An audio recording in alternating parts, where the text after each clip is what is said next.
بسم اللہ الرحمن الرحیم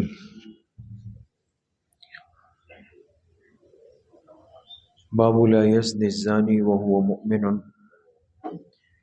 حدثنا احمد بن منيع قال حدثنا عبيدة عن حميد عن الأعمش عن أبي صالح عن أبي هريرة رضي الله تعالى عنه قال قال رسول الله صلى الله عليه وسلم لا يزني الزاني وهو مؤمن ولا يسرق السارق وهو مؤمن ولكن التوبة معروزة. وفي رواية قال إذا زنى العبد خرج منه الإيمان فكان فوق رأسه كالظلة فإذا خرج من ذلك العمل عاد إليه الإيمان. حدیث پاک کے درس میں ایمان سے متعلق بات چل رہی ہے، اور آج کی جو احادیث ہے، روایات ہے، اس میں بعض ان کبیرہ گناہوں کا تذکرہ ہے کہ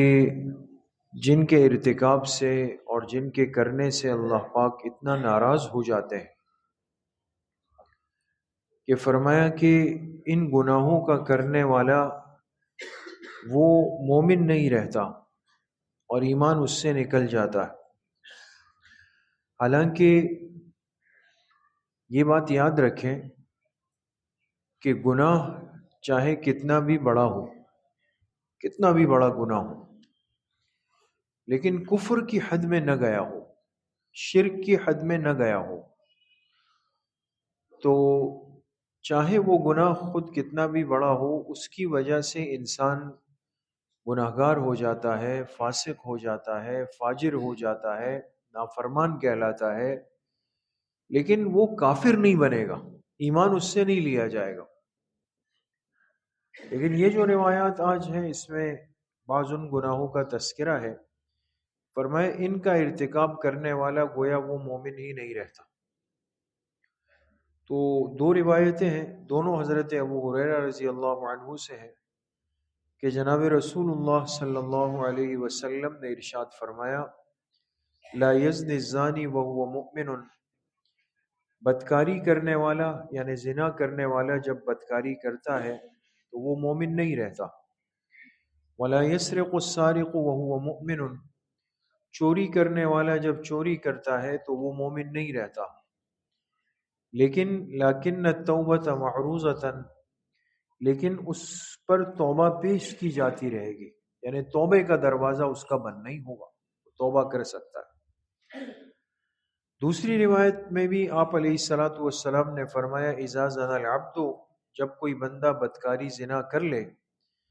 تو خرج منہ الایمان، تو ایمان اس کے اندر سے نکل آتا ہے، فکان فوق رأسہ کالظلہ، اور یہ ایمان اس کے اندر سے نکل کر اس کے اوپر ایک سائبان کی طرح ٹھہر جاتا ہے۔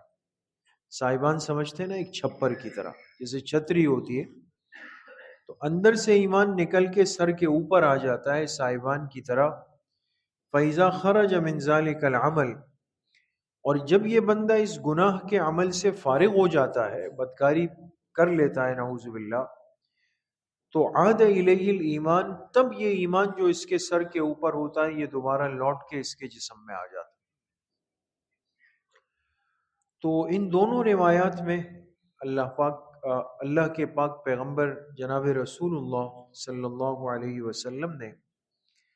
بعض گناہوں کا تذکرہ فرمایا۔ یہاں تو دو گناہ ذکر ہوئے، ایک بدکاری کا اور دوسرا سرقہ یعنی چوری کا۔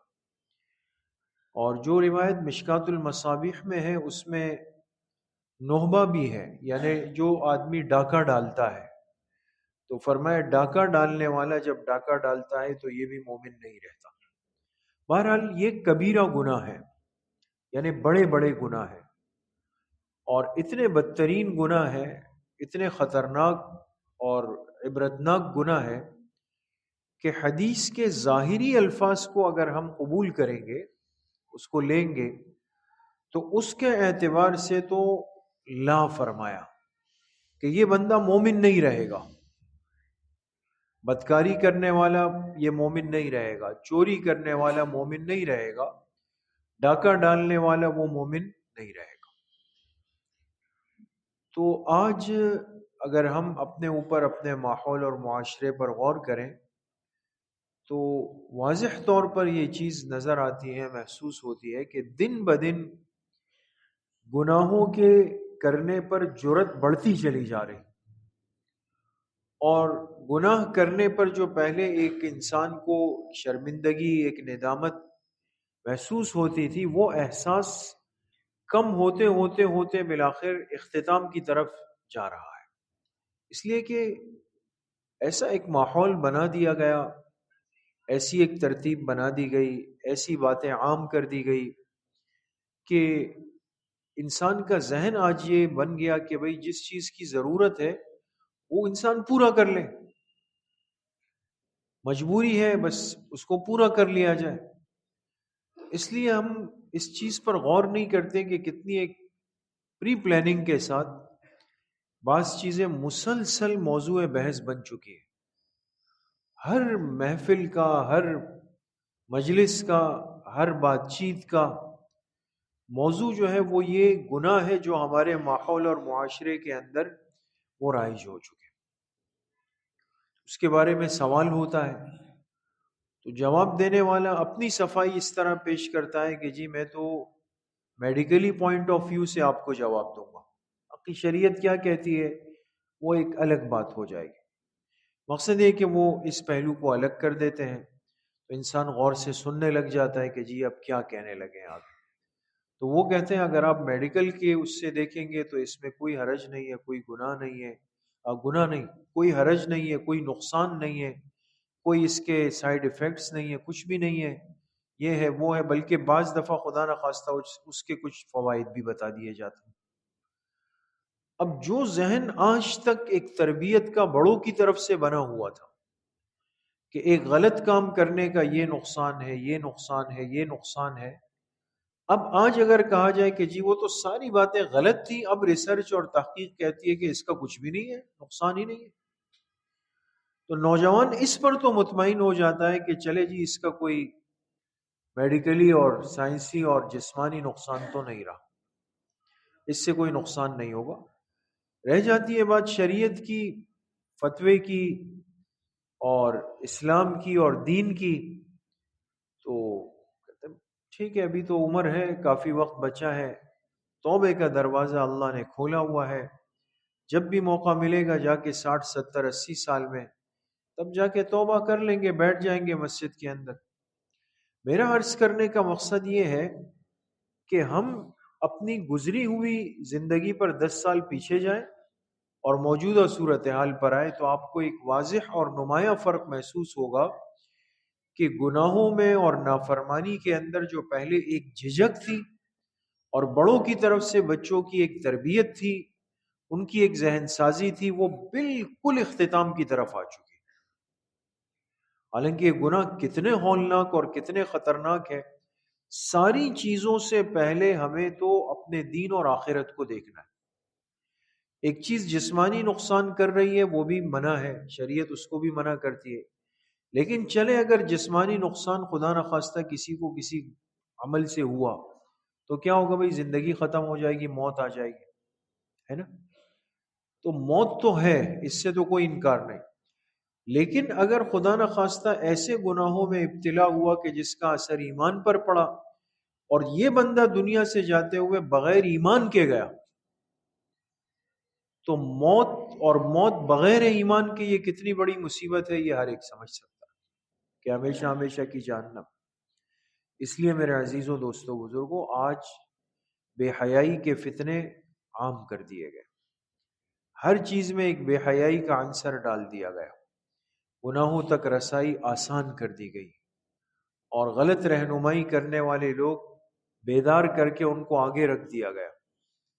گناہ آسان ہو گئے، نکاح دن بدن مشکل ہوتا چلا جا رہا ہے، نکاح مشکل ہو گیا، اس کے ساتھ بہت ساری باتیں جوڑ دی گئی، شرائط جوڑ دی گئی، رسم و رواج جوڑ دیے گئے، معاملات جوڑ دیے گئے۔ تو اب آپ بتائیں کہ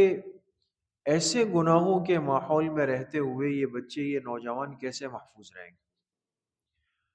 12 سال اور 25 سال کے بیچ میں 13 سال کا وقفہ ہے، 12 سال اور 30 سال کے بیچ میں 18 سال کا وقفہ ہے، اور ہم انتظار کر رہے ہیں کہ جی یہ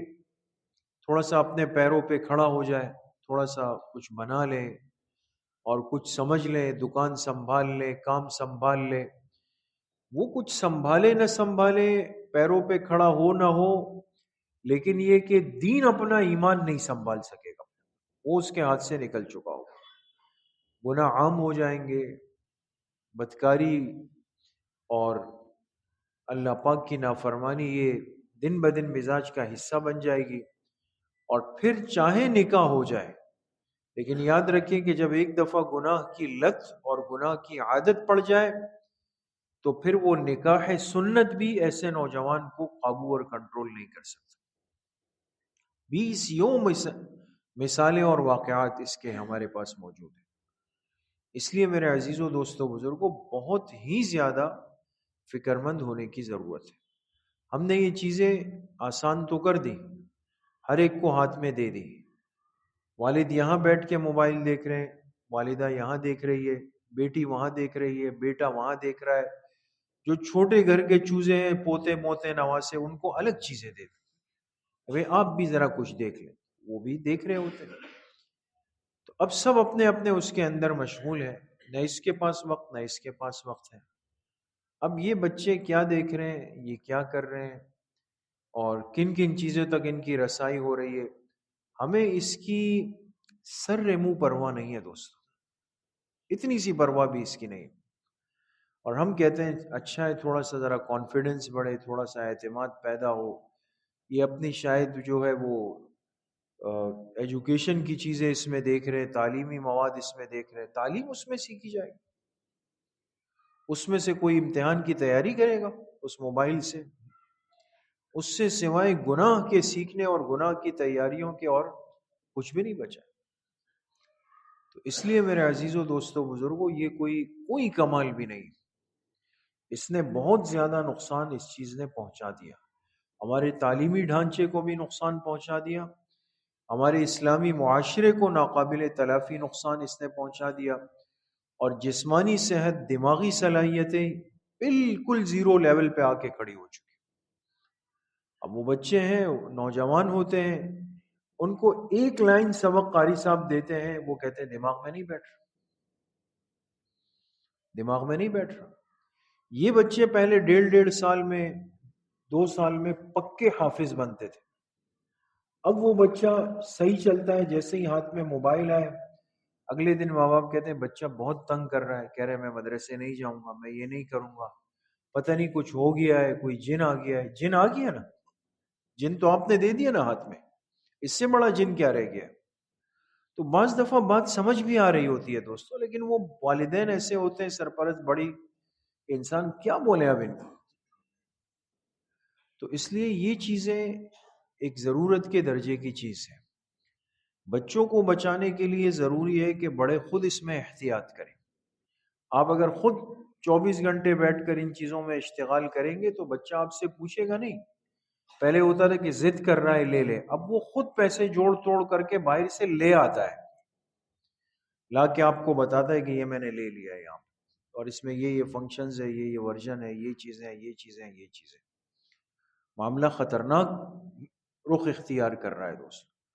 اور اس کو ہم ہلکا لے رہے ہیں، اور اس کے نقصانات دن بدن وہ بڑھتے چلے جا رہے ہیں۔ تو اس لیے اپنی تربیت سب سے پہلے مقدم ہے کہ ہم اپنے اوپر محنت کریں، اپنی ذمہ داری کا احساس ہم پہلے کریں، خود اس چیز کو ہم سامنے نہ رکھیں، بچوں کے سامنے استعمال نہ کریں، اور ضرورت کے وقت ہو تو ایسی جگہ پہ کریں جہاں ان کی نظر نہ پڑے۔ مستورات کو بھی اس چیز کا پابند کریں کہ بھئی ان چیزوں سے ہٹ کر بھی کچھ کام سیکھنے کے ہیں، کچھ دین سیکھنے کا ہے، اور مفید کورسز ہوتے ہیں، آپ آ کے مدرسے میں داخلہ لیں، یہ کورس کر لیں، قرآن کی تفسیر پڑھ لیں، قرآن صحیح کر لیں، مستورات کو بھی متوجہ کریں۔ بچے جب بڑے ہو جائیں آپ ان کے رشتے طے کر لیں، بچی اپنے گھر جا رہی ہے اپنے شوہر کے ساتھ، تو ان کو بولیں بیٹا اب آپ کی زندگی کا آغاز ہے، اب آپ کا شوہر آپ کو موبائل دے تو بہت مبارک ہو، اور بیٹے کی شادی کرنے لگے تو ان کو بول دے بھئی اب آپ کی شادی ہے، آپ کی نئی زندگی کا آغاز ہے، اور اب اگر آپ کو اچھا لگتا ہے تو آپ ضرور اپنے لیے موبائل لے لیجیے۔ تو انسان جب پتہ چلتا ہے نا کہ چھری نقصان کیا کرتی ہے، تب وہ چھری کے استعمال میں احتیاط بھی کرتا ہے۔ اور جب بچے کو پتہ نہیں کہ چھری کیا نقصان کرتی ہے تو کون اس کو چھری پکڑائے گا؟ ہمیں پتہ ہے، مجھے اور آپ کو پتہ ہے کہ یہ چیز کتنی نقصان دہ ہے، تب بھی ان کے ہاتھوں میں پکڑائے ہوئے۔ تو اس لیے خود بھی احتیاط، بچوں کو بھی بہت زیادہ احتیاط کریں۔ یہ گناہ کی چیزیں دن بدن یہ عام ہوتی چلی جا رہی، اس لیے نظروں کی انتہائی حفاظت کی ضرورت ہے۔ نظروں کی حفاظت کریں، نظروں کی حفاظت کریں، راہ چلتے ہوئے استغفار پڑھتے ہوئے انسان جائے، استغفار پڑھتے ہوئے انسان آئے۔ بلا وجہ بازاروں کے چکر، ایسے مقامات کے چکر جہاں مستورات کا ازدحام ہوتا ہے وہاں نہیں جائے بھائی۔ جائیں گے نظر پڑے گی، ایک الگ مصیبت اور فتنہ لے کر ہم لوگ آ جائیں گے۔ اس سے بہت زیادہ احتیاط اجتناب کریں۔ گھر کے اندر بیٹھ کر ٹی وی اور یہ چیزیں دیکھنا، اس سے بالکل ہی اجتناب کریں، اس کو ختم کریں، ان چیزوں کو اپنے گھروں سے ہٹا دیں۔ یہ کوئی انسان کی ترقی کا باعث نہیں ہے دوستو، یہ سمجھداری پیدا نہیں کرتی۔ ہمارے جو بڑے گزرے کیا وہ سب بیوقوف نادان پاگل تھے جو بغیر ٹی وی کے گزر گئے دنیا سے؟ انہوں نے نہیں دیکھی یہ چیزیں، وہ ہم سے کئی گنا زیادہ سمجھدار تھے۔ تو ایک تو اس موقع سے بھی اپنے آپ کو بچائیں جہاں بد نظری کا خطرہ بھی محسوس ہوا۔ دوسرے نمبر پہ باوضو رہنے کی انتہائی درجہ کوشش کریں، باوضو رہنے کی۔ یہ ایک ایسا عمل ہے دوستو کہ جو انسان کے جسم سے گناہ کے داعیات کو کم کرتا ہے، ختم کر دیتا ہے بالکل۔ اس لیے ہم ہمیشہ ساتھیوں کو، ہم نے اپنے بڑوں سے یہی سیکھا اور اپنے ساتھیوں سے یہی عرض کرتے ہیں، طلبہ سے بھی، کہ دن میں جب بھی بیت الخلاء کے تقاضے سے فارغ ہو یا گھر میں جب بھی فارغ ہو، فوراً اس کے ساتھ وضو بنائے۔ یہ بڑوں کو، چھوٹوں کو، مستورات کو اس کا اہتمام کرے۔ آپ کو دوستو خود اندازہ ہو جائے گا کہ وضو یہ ایک ایسا عمل ہے جو انسان کو پاک کر دیتا ہے، یہ انسان سمٹ جاتا ہے، محدود ہو جاتا ہے۔ تیسرا، نیک مجلس، نیک صحبت کی فکر کریں۔ بھائی کس کے ساتھ بیٹھنا ہے، کہاں بیٹھنا ہے، کس وقت بیٹھنا ہے، یہ چیزیں۔ یہ جو آج کل ہم نے دوست بنائے ہوئے ہوتے ہیں، دوست پالے ہوئے ہوتے ہیں، دوست رکھے ہوئے ہوتے ہیں، وہ دوست ظاہر سی بات ہے کہ وہ ہم سے 6 نمبر کا مذاکرہ تو نہیں کر رہے۔ وہ کیا باتیں ہوتی ہیں؟ اب بے مقصد ادھر ادھر کی باتیں ہو رہی ہے، نامناسب نازیبا باتیں ہو رہی ہے، وہ کہانی سنا رہا ہے، یہ الگ کہانی سنا رہا ہے۔ مقصد ہے کہ وہ مجلس ہی ایک بیکار مجلس۔ پاک صاف لوگ، پاک صاف مجلسیں، اپنے مسجد کے ہر ترتیب کے ساتھ جڑے رہے دوستو۔ یہ اس زمانے کی بہت بڑی نعمت ہے جس کو ہم سنجیدہ لینے کے لیے تیار نہیں۔ اپنے محلوں کی جتنی بھی سنجیدہ امور ہے اور سلسلے ہیں ان سے خود بھی جڑیں، مستورات کی ترتیبوں ان کو بھی جوڑ کر رکھیں۔ ماحول سے انسان بنتا ہے، برے ماحول سے انسان بگڑ جاتا ہے، اس لیے جڑے رہیں دوستو، جڑے رہیں۔ تو ان باتوں کی احتیاط آج ہم اپنے اندر پیدا کر لیں، اور اگر خدا نخواستہ یہ شہوت کا غلبہ ہو، گناہ کا داعیہ غلبہ پیدا ہو، اب حدیث ہمارے پاس آ گئی، دل میں احساس فوراً لے آئے، کر تو لوں گا لیکن ایمان نکل جائے گا اندر سے، اور اس حالت میں موت آ گئی تو کفر میں چلا گیا میں دنیا سے، پھر کیا کروں گا؟ بات سمجھ میں آ گئی؟ یہ استحضار پیدا کریں، ان باتوں کے مذاکرے کریں۔ اور یہ بات ہمیشہ عرض ہوتی ہے کہ بھئی چاہے قرآن کا درس ہے، حدیث کا ہے، مسائل کا ہے، اس کو اچھی طرح سنیں، اور گھر جا کر گھر والوں کے ساتھ جب کھانے سے فارغ ہوں 5 6 7 منٹ بیٹھ کر جو بات آپ کی سمجھ میں صحیح آ گئی ہے اس کا خلاصہ ذکر کریں گے انشاءاللہ۔ اللہ کریم مجھے بھی آپ سب کو صحیح عمل کی توفیق نصیب فرمائے۔ الحمدللہ رب العالمین والصلاة والسلام علی سید الانبیاء والمرسلین۔